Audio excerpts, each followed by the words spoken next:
What's up guys, this is your favorite fanfic YouTuber, the Fanfic Majesty. Join my Discord if you want to chat and share your thoughts, the link is in the description. 6 CF Chapter 176 Meeting Ace. The capital of Wano country is called Hinado. A battle took place there 3 days ago. Many houses still have signs of damage and are now being repaired by carpenters. Walking on the streets of Wado, people with a keen sense of smell can still smell the lingering smell of gunpowder in the air. In order to welcome the Red Dragon Pirates and the Heart Pirates, Wano country sent the former top courtesan of Wano country, Kazuki Hiyori, the current princess of Wano country, to dance in the middle of the street. She is the Oran of Wano country, and is known as the most beautiful woman in Wano country. Xiao Yu introduced her to Sha En and others. It's really beautiful, Shane nodded, his critical eyes never moving away. Different from Hancock's coldness and nobility, Kazuki Hiyori exudes a pitiful and gentle aura that almost makes all men want to protect her. Although she has a gentle temperament, after noticing Shane's gaze, Kazuki Hiyori was not shy at all and she did not forget to wink at Shane while dancing. Shane took a deep breath and almost couldn't resist. Wu Liuqi next to him was already bleeding from his nose and was silently wiping it with a tissue. The Peach Blossom Demon snorted coldly, showing great contempt for Wu Liuqi's performance. He was not as strong as Lord Sha En in terms of self-control, and his expression did not change at all. After enjoying Kazuki Hiyori's dance, everyone finally arrived at the Shogun's residence in Wano country. This place is temporarily used as the residence of the Whitebeard Pirates. At a glance, almost all the people here are familiar faces. The Red Dragon Shane is here. It's exactly the same as what's on the wanted poster. He is the Red Dragon who helped us in Marineford. Many members of the Whitebeard Pirates recognized Shane, and for a moment, there were shouts of welcome, exclamation, and excitement. Almost every pirate on the sea was very friendly. Although they had never met before, they now came up to Shane and started chatting with him, as if they were old friends of Shane. Some asked where Shane went after leaving Marineford, some asked how to defeat Doflamingo and Jack, some wanted to spar with Shane, and some wanted Shane's autographed photo. As they walked into the hall, Drake, Luo and others were swaying profusely. Those who came up to talk were all powerful men who should not be underestimated at sea, and many of them were as strong as they were now.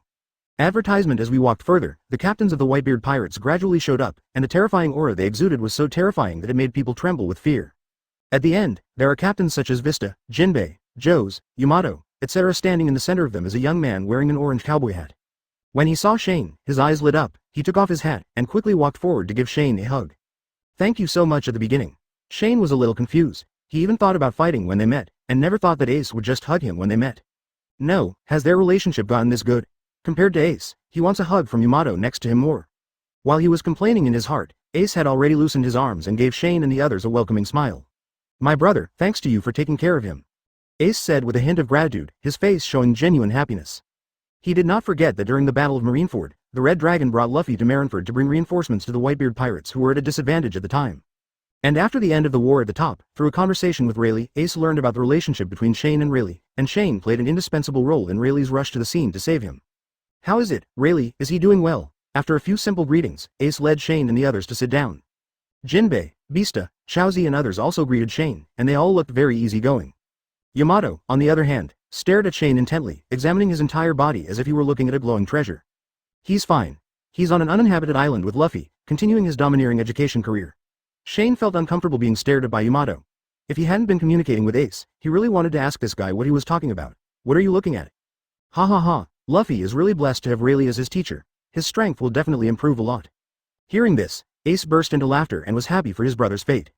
Pluton Rayleigh's teachings, that's unthinkable. Advertisement. Vista, Joes and others on the side were also shocked. They had interacted with Roger's pirate group when they were young, and Rayleigh, the deputy of One Piece, left an indelible impression in their hearts. I'm so happy for Luffy. Jinbei's eyes showed a hint of nostalgia. He was rescued by Luffy from Impel Down and came to Marineford to fight side by side. He still remembers it at this moment.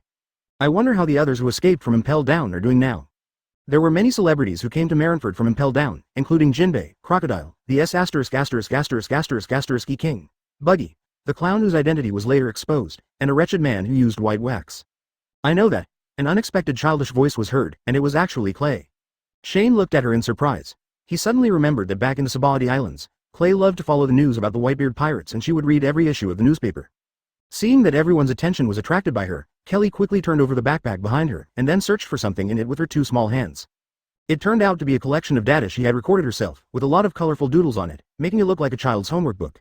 Crocodile and his subordinate Mr. One opened a mercenary union in New World. Buggy the Clown agreed to Marine to be the new 7 warlords of the sea last week. The S********* King Ivankov is in the Revolutionary Army. Appeared in the hinterland, suspected to have returned to the Revolutionary Army. What surprised everyone was that Klee had a lot of information. Not only did she know clearly which characters had been pushed out of the city, she also knew their current situation. You know so much, are you an intelligence agent of the Red Dragon Pirates? Ace asked in surprise. He also recognized who this little girl was, the Red Dragon Pirates blasting expert, the elf girl known as the Bomb Maniac. The ears were actually really long and thin, exactly like the ones on the wanted poster. Klee is not an intelligence agent. Collecting intelligence is just Klee's hobby. Klee was so happy to be praised that she couldn't stop smiling. She looked up at Shane, and her expression seemed to be saying, praise me quickly. That's great, Kelly, you can also serve as an intelligence officer from now on. Shaw-en rubbed her head lovingly. Klee was even happier, and her ruby pupils narrowed in smile. Can little girls get on the boat, too? Looking at the friendly interaction between the two, Ace couldn't help but think of Xiaoyu, who had been pestering them to get on Chapter 177 Conjuro. Do you want to be a general? Because of her age, Ace has never been willing to let Xiaoyu get on board. But after meeting Shane today, he gradually changed his mind.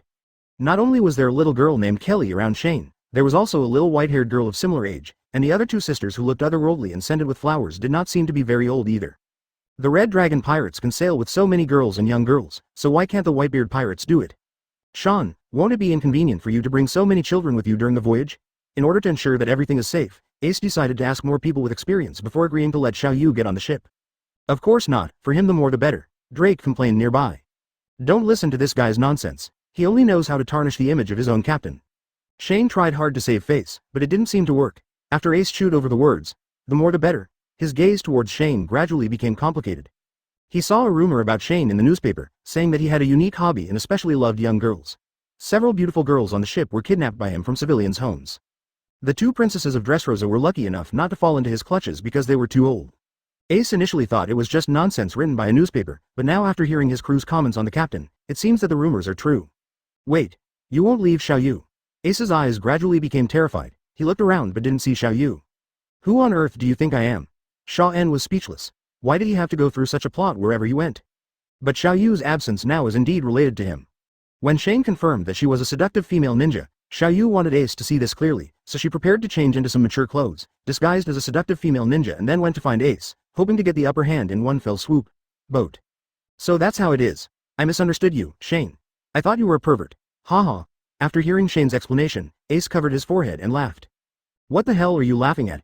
How can someone laugh out loud while calling someone a pervert? It has been a long time since Shane encountered such a troublesome guy. The last time was a Straw Hat Boy.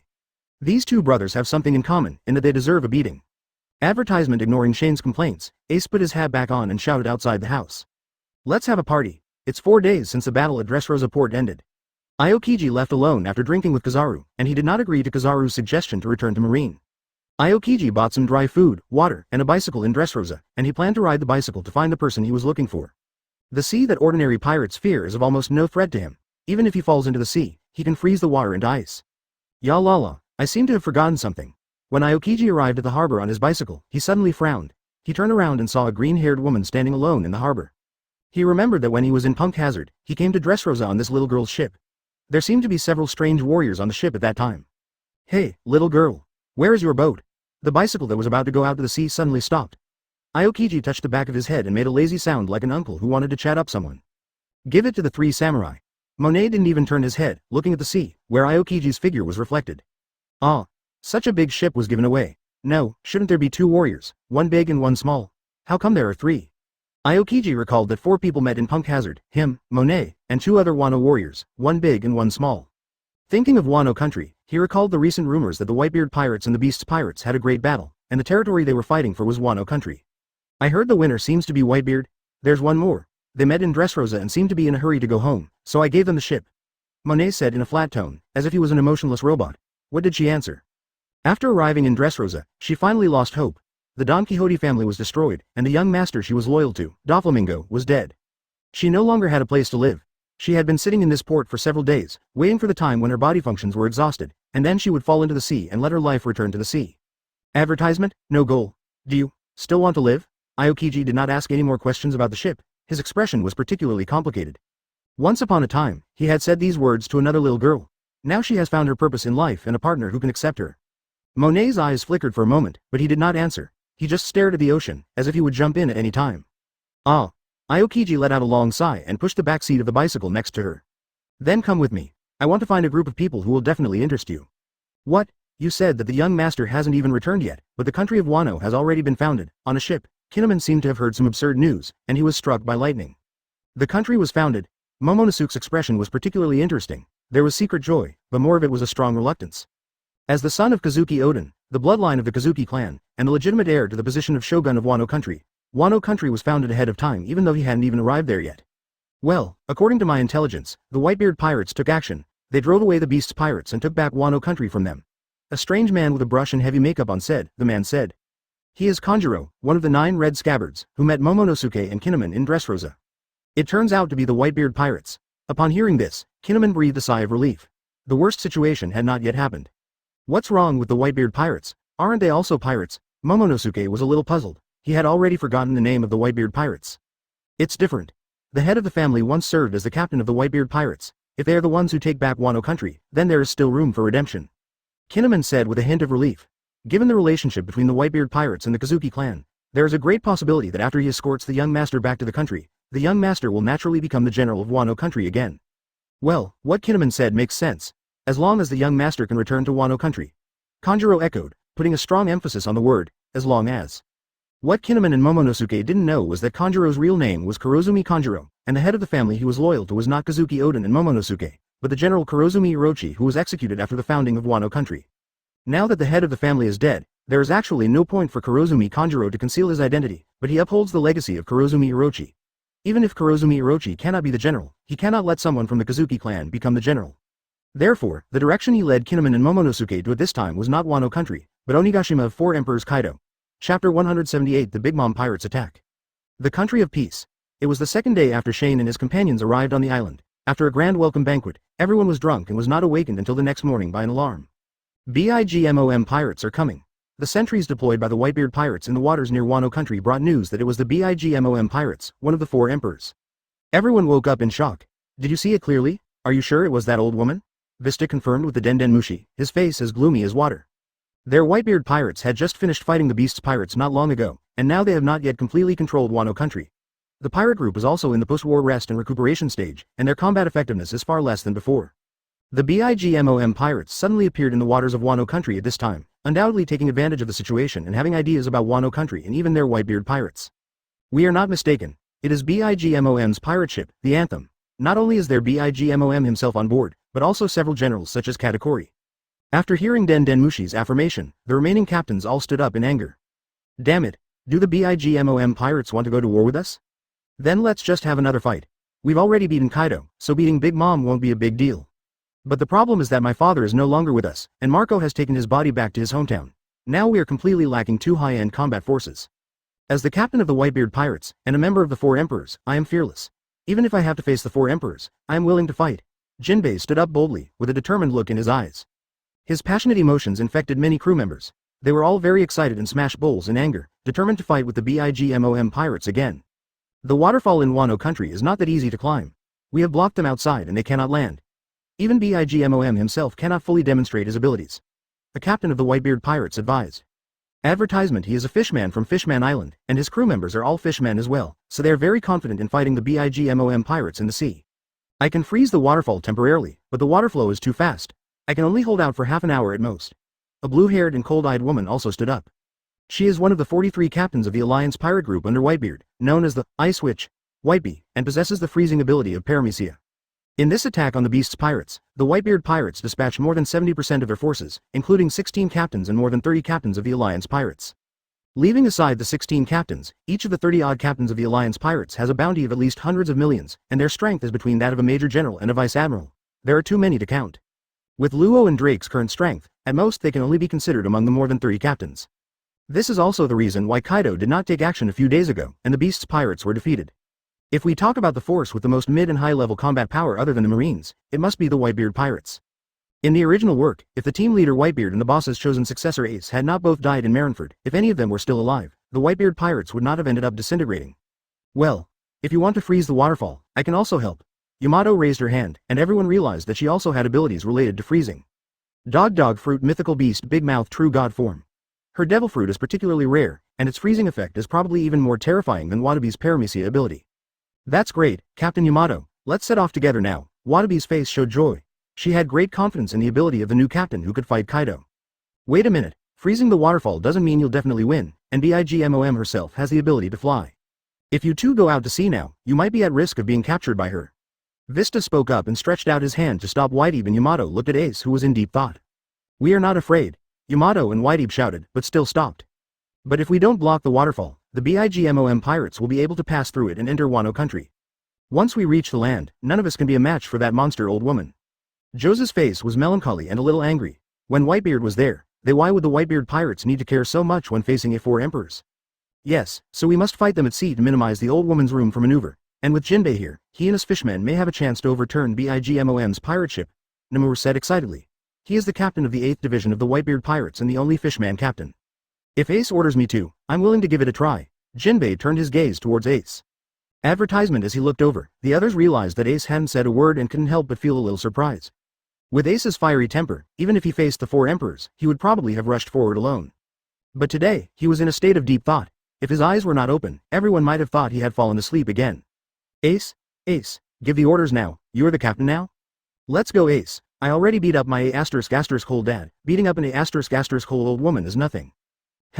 Facing everyone's expectations, Ace's face was gloomy. His eyes were unclear under the orange cowboy hat, and no one knew what he was thinking. After the battle with Kaido a few days ago, Ace realized that he and Yamato still had a big gap with these four emperors monsters. Even if they mastered the tyrant, they were only qualified to fight them. What's more, when Kaido fought with them, he didn't even use his strongest half-beast form, but he beat them so hard that they couldn't fight back.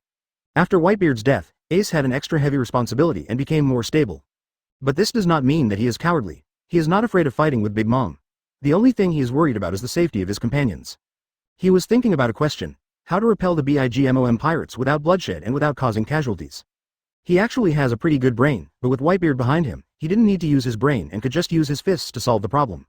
Now in charge of one of the strongest forces in the New World, in order to protect Whitebeard's family, he must use his brain more.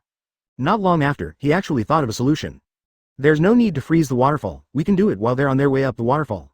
Ace clapped his hands violently, his eyes glowing. Chapter 179 3 Plans. This is a really good strategy. The more everyone thought about it, the more they felt that this plan was feasible. If it was done well, it might even be able to destroy the Bigmom pirates in one fell swoop. All the members of the Whitebeard pirates exclaimed, as if they were meeting Ace for the first time.